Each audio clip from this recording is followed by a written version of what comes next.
Hey, welcome to Half the Battle, and welcome to my last show. Of the year, I mean. It's another New Year's Eve's Hotchpotch, where I talk about whatever the hell I want. And if you think that I'm just throwing this together so that I'd have an easier time of it during this busy holiday season, you couldn't be closer to the truth. But don't worry, this is still a review show, so there will be a short look at a toy somewhere in there. But you know what? Let's talk about the past year first. And what a year it's been. If I were to sum it up in one word, I'd say changes.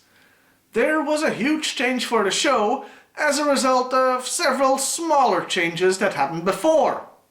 Blip TV was bought by Maker Studios, who were promptly bought by Disney. Who promptly fired me. Well, fired isn't really the correct word to use here. I mean, I didn't really work for them. They just hosted my videos and paid me ad money every once in a while. So, with that, I could either end the show or move to YouTube. Well, since you're watching this, you know what I decided to do. And I'm not bitter. Not bitter at all, no sir. And it's just a coincidence that Euro Disney burned down last week. Huh? Excuse me. Yellow. Okay.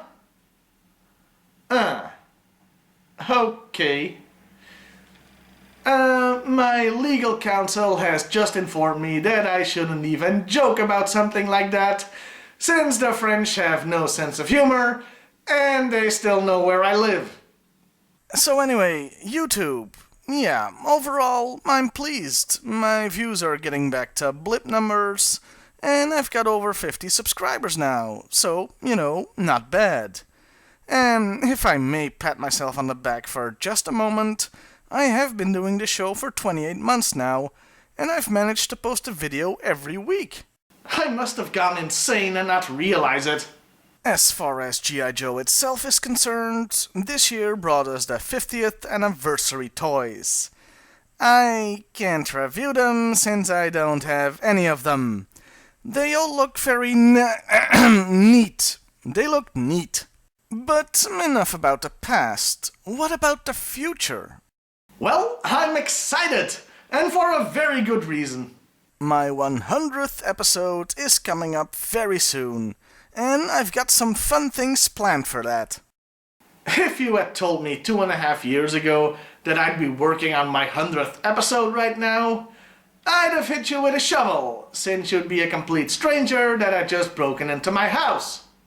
Seriously though, I've got some great things planned for 2015. And no, I can't tell you anything about those plans.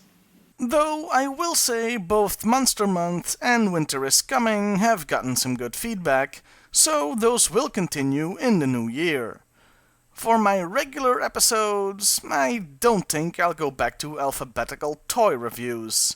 They felt a little constrictive. Nowadays, I pick them randomly, from whatever inspires me when I start scripting. For example, I've been marathoning Stargate SG-1 as of late, and it has inspired today's toy review. You'll understand why soon enough. Whoa. Meet the Neo Viper. This figure was released in 2009 with all original body parts. He was part of the G.I. Joe The Rise of Cobra movie tie-in line. This guy sure is a departure from what any previous Vipers have looked like. The only thing that's a tiny bit like previous figures is the head, which has a vague skull shape and therefore reminds me a little bit of the Range Viper. The helmet and heavy armor do make him look appropriately menacing, though I have to admit, when I first saw these guys, I was a bit baffled why they went with such an elaborate future design when the basic Cobra Trooper couldn't have been simpler to recreate for the big screen. They're just guys with a blue helmet and a black baklava. Going back to the armor, it finally hit me after rewatching Stargate SG-1. They basically look like they're Jaffa, the foot soldiers of the main baddies in that series. It's the neck piece that really sells this.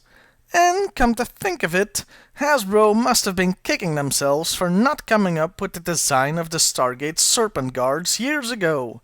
That headgear would have been perfect for Cobra. As for my personal opinion on the figure, well, it's weird next to other Vipers and Cobra troopers, but it's not like weird is that unusual for Cobra, so I like 'em.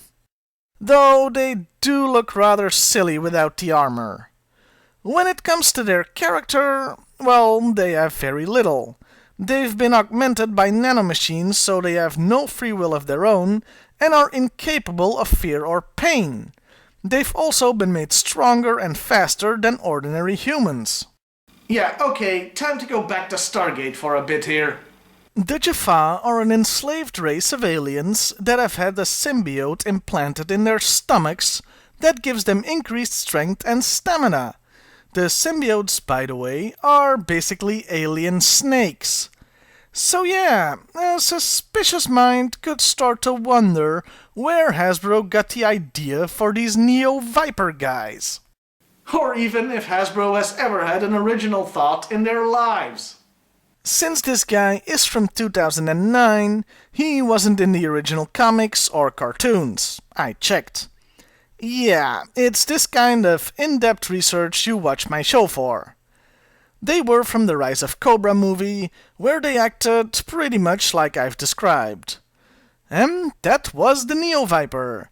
A good army builder, even if he's a tad derivative and a bit weird. Well, it's been one hell of a year. But you know what? I can't end it without thanking some people. And first and foremost, there's all of you guys. The people that watch my show. Thank you. Because, well, without you guys, I'd just be some lunatic sitting on a couch yelling incoherently at a camera. I'd also like to thank the communities at Channel Awesome and Manic Expression for their continued support. You guys rock.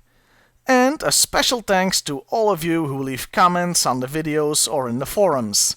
While I don't always respond, I do read every single one and appreciate them all. And lastly, a shout out to the Knights of Smeg and everybody on the G.I. Joe message boards. What about us? And screw you, Shipwreck. I hope you all have a great new year. Just remember, don't drink and drive. Just get some poor other schmuck to be the designated driver, and then you're golden. Now you know. And knowing is half the battle. G.I. Joe!